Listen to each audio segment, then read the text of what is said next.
Guys, Rollie just exposed what Zeus doesn't do for them. They literally don't pay for their medical bills when they get beaten up. But trust me, we're gonna get into that. Keep watching. And reveals her lesbian crush on baddies and a lot of tea on the new Jason Lee interview. Let's get into it.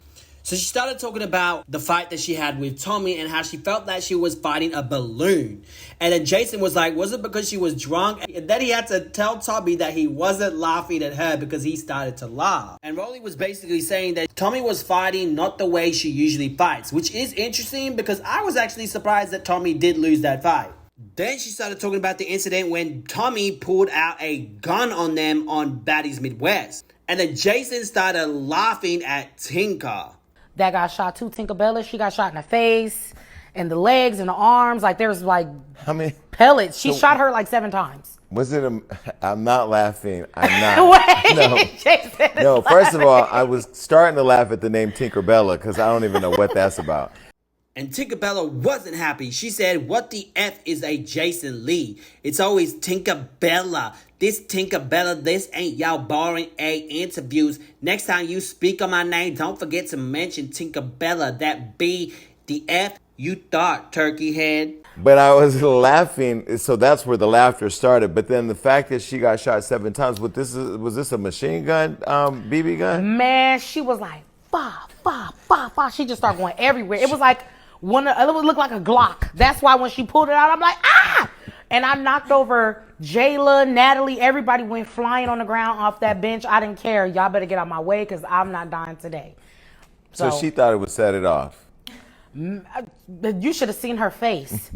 She could have been in a Set It Off movie. What she look like? According to Rollie, she was getting coached by Natalie Nunn. According to the fight that her and Tommy had, Natalie Nunn gave Rollie a call and said that Amber Rose told her that Tommy wasn't done with her and she wanted to get her gig back. Coming to you and trying to get you to beat her up some more? Right after, right after we forgave each other, me and Tommy had our moment, our motherly moment, whatever people want to call it.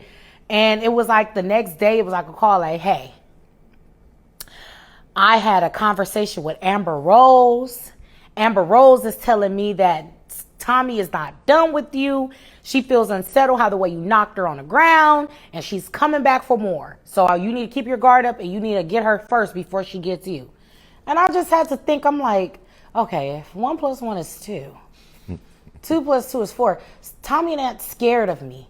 Tommy ain't scared of nobody. So she would have came up like, Rollie, let me tell you something. I don't like how now I need another one. Okay, so let me go approach Tommy in the club and ask her, do you got a problem with me still? She told me straight up, she said, I'm not scared of you. And if I had a problem with you, I would have told you. This was after the fight? Yeah, this was after the fight the next day. We were in the club, and she's like, you need to not let people manipulate. And then she talks about why she was beating up Slim, and how she was upset with what Slim said about her son, and how Slim was her best friend, and basically that's why she was beating her up. Seasons on the baddies, do you have any regrettable things, any moment that you regret? A lot of them. Definitely one with Slim. I feel like I could have handled that one time and left it alone, but I just didn't want her there. I feel like she shouldn't have been there. Also, how many regrettable times, Lord? Honestly, probably that's the biggest one. Anything. She basically says that the reason why Slim did that came for her son because she wanted to be back on the show. She talks about how she's really over baddies and wants to have a break, but yet she's on US. The money must be good, baby. And she basically feels that she can't grow with the leadership, especially being underneath Natalie Nunn and helping her, and then Natalie just pushing her aside. A major break away from that. Not even a break. Like, honestly, I feel like I am over the show. I feel like I've grown a lot. But you can still grow. Rollie, we need you in the show. The fans we ain't finna hear that. You go take a break. You can't grow in the same situation. You can't. And I feel like even with the leadership that I have, it comes unappreciated by Natalie, and it's like, okay, thank you for doing my job. Now I'm here, move over. And it's like, I don't mind, helping her out, but when you can't get these girls under control and show some type of growth and leadership so that way they can grow with you, I can't keep doing this. It's like the same evilness from these women and the energy and aggressiveness is keep coming back and back and back, and I'm sitting here growing And I don't feel like the mentality to fight anymore. So what am I supposed to do? Like sit around and watch them kill each other all day? I can't.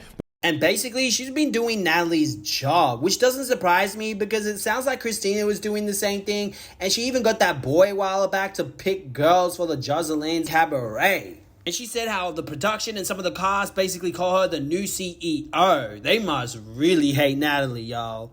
So does production call you the new CEO of the Baddies? They do. But does that create more fuel between the fight between you and Natalie? I hope so. I definitely hope so. Only because it'll make her work harder to keep her position. Because nobody don't want to get online and they like, oh my God, this girl is saying, these people are saying this girl needs to have my job. I'm not saying I want it. The people are telling me to take it. Are the fans saying it? Are the girls saying it? Or is everybody saying Everybody was saying, I don't care what nobody say. The production was walking around saying, good morning, new CEO. Good morning. And Lemire, y'all are mad this is why I love Lemire. Y'all. And guess this, guys. Rollie has to pay for her own medical bills on Baddies. She basically explained the situation in Baddies West when her booty cheek got cut and it hit an artery and she was bleeding. And she had to pay her own medical bills. But I'm just thinking, but in Baddies Africa, they had like doctors and stuff like that. But maybe it's for serious things or maybe it was just Baddies West. But that's crazy that Zeus doesn't pay for their medical bills after getting beaten up. And then this is T. Rollie said that she would sleep with Sapphire, and that she basically got a real big attraction for her, but she wouldn't tell her because they are Baddies sisters. Bitch, what? And I'm just like, girl, you just put it on the whole app. She gonna see this. She gonna see you got a lesbian crush on her. More Rollies in the world. Okay, so I don't even know where to go from here. This has been a lot of tea. Which of the baddies would you sleep with? Sapphire. Really? Yes. Why? Off the back, Sapphire. It's something, she does something to me. I don't know. And I be trying to stay away from her because I can't stop staring at her. Does she know that you're attracted to her or have been? No, she doesn't. Me and her are baddie sisters and I want to keep it that way. But yes, I have a huge attraction to Sapphire. She is like the most baddest baddie I've met. Besides her and Scotty. I'm not attracted to Scotty though. Scotty's my sister. She's very pretty. But Sapphire, that's somebody that, yes, she can, I'll take her shopping. It ain't Scotty's with Lemmy. Yes. And they're open about it now. Yes, they are. How is it being on set with the boss's girl? I got a lesbian crush on you. I wanna scissor with you. I wanna rub my on your face so you can get cereal milk.